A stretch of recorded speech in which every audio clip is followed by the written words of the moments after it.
Здравейте! Днес палим колата и тръгваме на приключение, за да ви запознаем с една мама-предприемач, майка на 3 деца и уникална жена.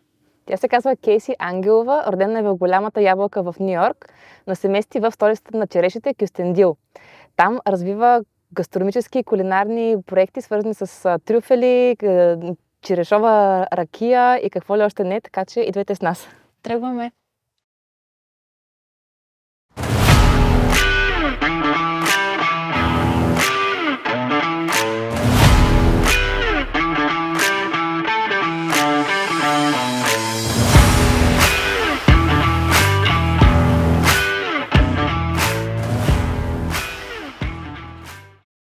Аз съм Кейси Ангелова, нашата фирма е Angel Love Estate и ние сме една крафт дестилерия. Ние има градина за трюфели и приготви кастилския сапун.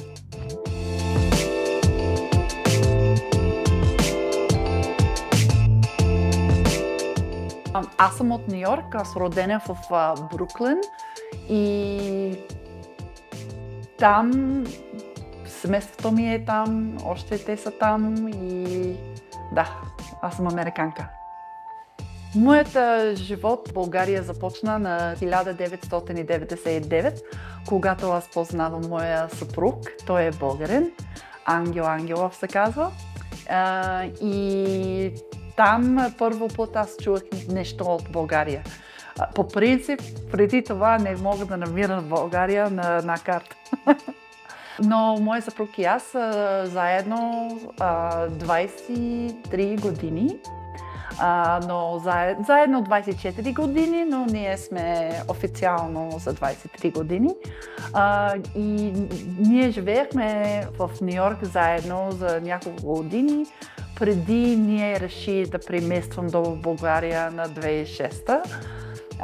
Идеята идва от съпруг ми, семейството има семейен бизнес и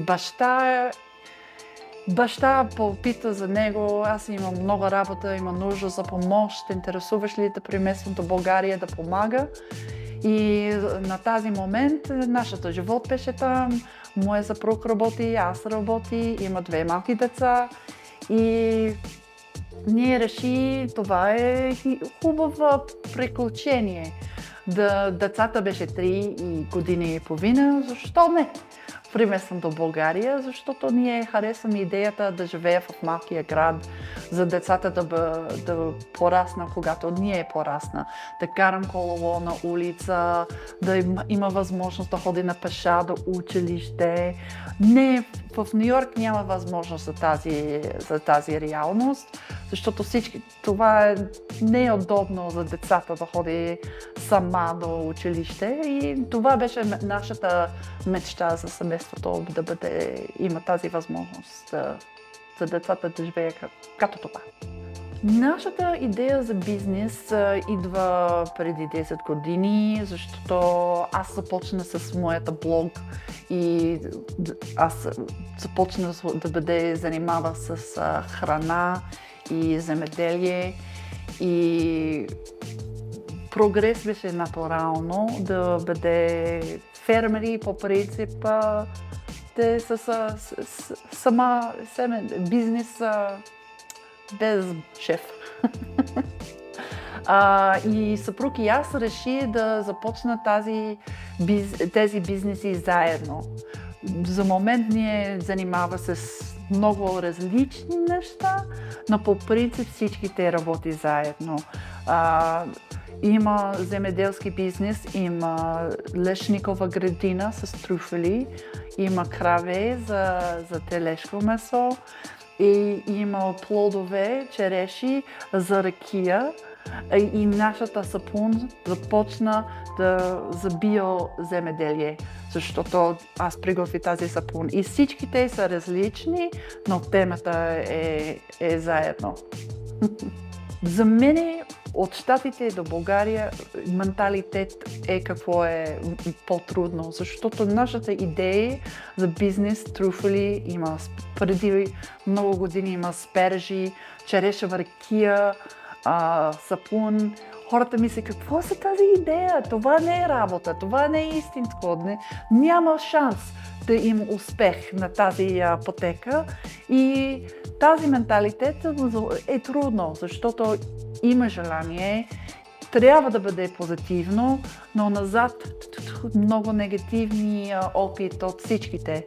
Всичките има опит и те they're not shy to tell you their opinions. Имат мнение за споделяне. Да. Но това беше трудно и също бюрокрация. За 5 години ние чаквам за лиценза за дестилерия.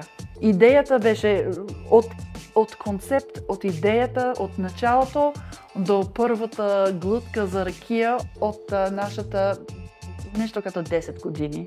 Но официално от 2017 до 2022 5 години само документация, адвокат, министерство, митници.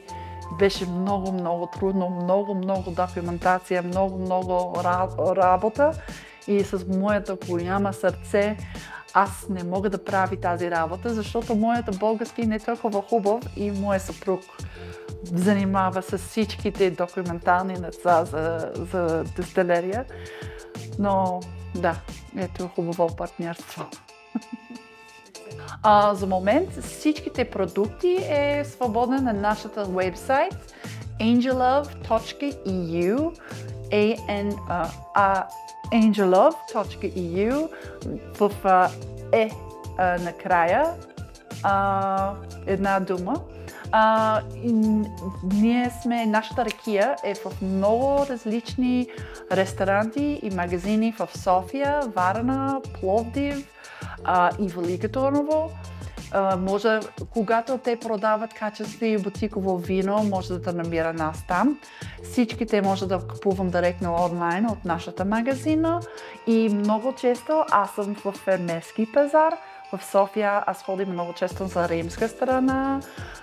За коледна базар ще бъде на Мишмаш фест. За ракия ще бъде на Ракия фест.